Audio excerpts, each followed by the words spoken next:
осындай әдемі әрі дәмді лупи-пай тортын жасап үйренеміз. Ол үшін жұмыртқаға қантты қосамыз, миксермен жақсылап ағарғанша араластырамыз.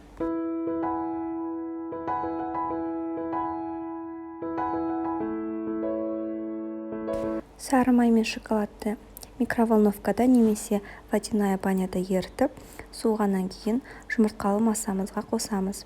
Тағы да миксермен араластырамыз.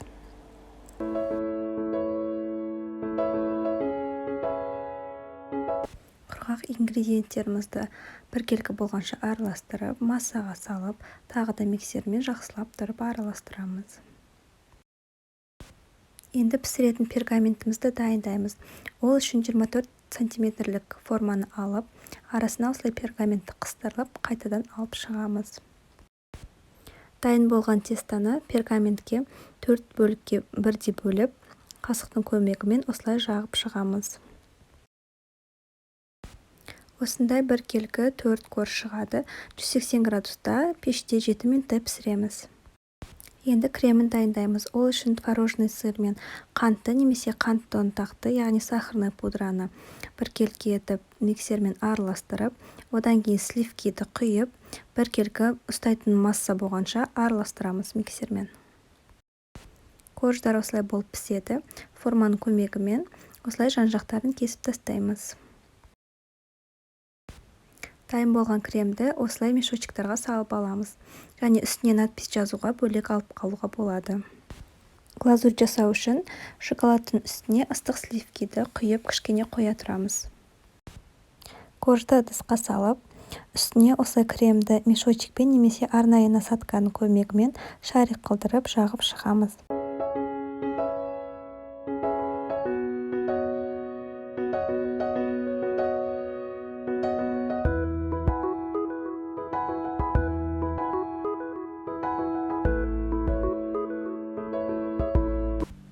Екінші коржымызды салып, үстінен кішкене басып, тағы да кремді жағып шығамыз. Осылай екі коржбен қайталаймыз тағы да. Шоколадты глазурімізді осылай біркелкі болғанша араластырамыз және ең соңғы корждың үстіне құйып, қасықтың көмегімен жайғастырамыз.